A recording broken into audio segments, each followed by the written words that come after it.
नमस्कार, मी उर्मिला आगरकर. कर्णबधिरांचे शिक्षण आणि स्पीच थेरपी या माझ्या यूट्यूब चॅनलमध्ये आपणा सर्वांचं मनापासून स्वागत आहे. लौकिकला नळाला पाणी येतं माहिती आहे, नंतर नदी त्याला दाखवून आणलंय, त्याच्या आईला सांगितलं होतं. मग नदी माहिती आहे, नदीमध्ये खूप पाणी असतं माहिती आहे, विहीर माहिती आहे. पण घरात पाणी कसं येतं?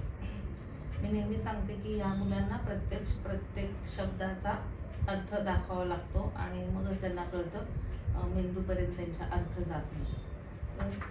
म्हणून त्याला मी प्रत्यक्ष चित्र काढून आणि त्याला आईला पण त्याला सांगितलं होते की पाण्याची टाकी दाखवायला. आणि आता इथं मी काही धरण वगैरे नाही दाखवलेलं, डायरेक्ट नदीतून पाईप असं दाखवलंय. ते धरण शब्दाचा अर्थ आपल्याला परत धरण दाखवावं लागणार आहे. ते अजून खूप त्याला आत्ताच पण त्याची गरज पण नाही आहे. त्यामुळे मी नळाला पाणी कसं येतं आणि हे त्याला मी आठवड्यापूर्वी शिकवलं आहे, त्याची रिव्हिजन पण झाली, पण मी व्हिडिओमध्ये दाखवायसाठी परत घेते. लौकिक घरात नळाला पाणी येतं ना, नळाला पाणी कुठून येतं? पाणी घरामध्ये नळाला पाणी येतं ना, कुठून येतं पाणी? आतमध्ये नळाला पाणी येतं ना, नळाला पाणी, नळ चालू केल्यावर पाणी येतं. कुठून येतं? कुठून येतं? वर काय असते? वर काय? खूप पाणी कुठे असतं? खूप पाणी पाऊस पडल्यावर खूप पाणी. कशात खूप पाणी? कशात असतं खूप पाणी? पाऊस पडतो, मग खूप पाऊस कुठे पडतो? कुठे पडतो खूप पाऊस? काय आहे? काय आहे? काय आहे? काय आहे? हा, डोंगरावर. छान म्हणतो, डोंगरावर.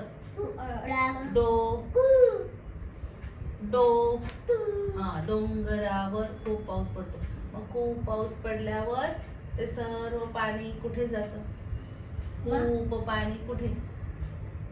हे काय आहे? हे काय आहे? पाऊस पडल्यावर खूप पाणी कशात येतं? खूप पाणी नदीमध्ये पाणी येतं. मग ही नदी आहे. मग नदीमध्ये खूप पाणी. मग नदीला काय करतात? काय लावतात? नदीला पाईप, मोठा पाईप, खूप मोठा पाईप नदीला लावतात. मग पाईप मधून पाणी कुठे जातं? हे काय आहे? हे काय आहे? तिकडे बघू नको. ही काय आहे?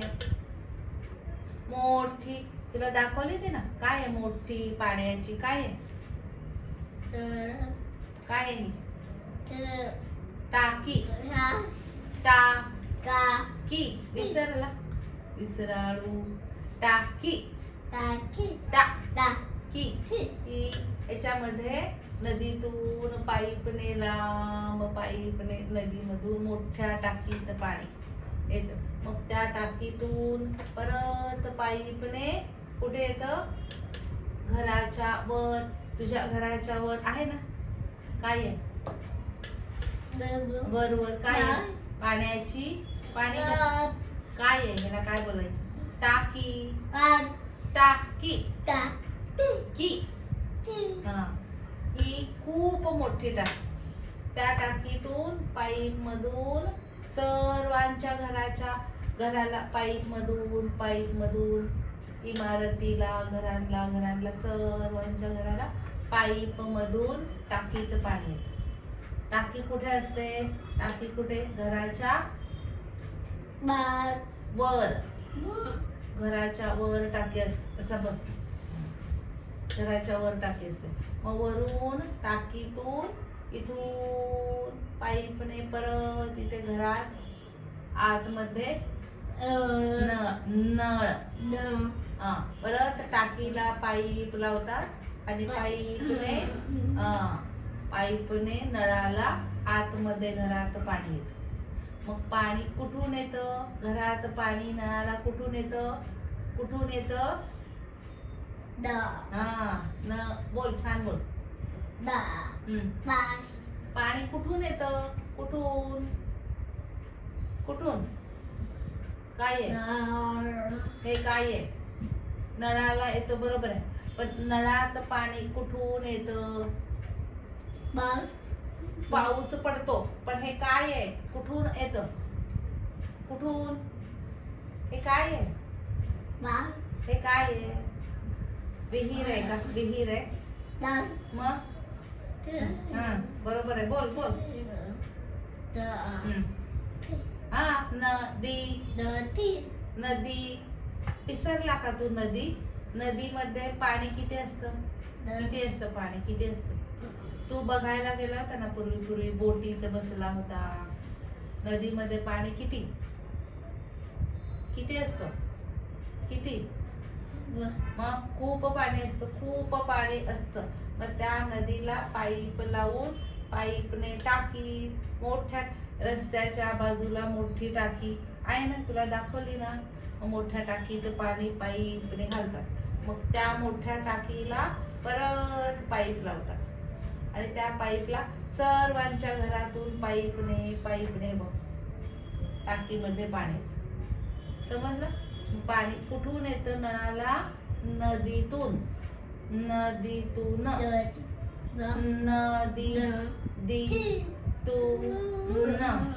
घरात नळाला पाणी येतं समजलं आणि नदीमध्ये कुठून येतं नदीमध्ये पाणी कुठून येतं हा पावसाचं पाणी नदीमध्ये येतं खूप पाऊस पडल्यावर आणि खूप पाऊस डोंगरावर खूप पाऊस पडतो कुठे डोंगरावर आता हे प्रत्येक वर ला चाने ह्यांना असं स्वतःहून लावायचं समजत नाही तो आता डोंगर म्हणतो नदी म्हणतो मग प्रत्येक वेळी बोलताना म्हणून प्रश्न विचारा कुठून येतं मग नदीतून कुठे डोंगरावर असं मग जाणीवपूर्वक जोर देऊन ते शब्द बोलून घ्यायचे प्रत्येक बोलून घ्यायचे तरच परत बोलून घ्यावं लागतं नाहीतर येत नाही आता शर्ट कोणाचा आहे म्हणलं तर लौकिक म्हणणार मग कोणाचा लौकिकचा मी मागच्या व्हिडिओमध्ये सुरुवातीला सांगितलेलं आहे हे तुम्ही परत एकदा ते पहा तर अशा पद्धतीने मी त्याला नदीत पाणी कसं कुठून येतं ते सांगितलंय तर तुम्ही तशा पद्धतीने घेऊ शकता आणि ज्यांना गरज आहे असं वाटतं अशा पालकांपर्यंत तुम्ही माझे व्हिडिओ जरूर शेअर करा लाईक करा आणि सबस्क्राईब करा खूप खूप धन्यवाद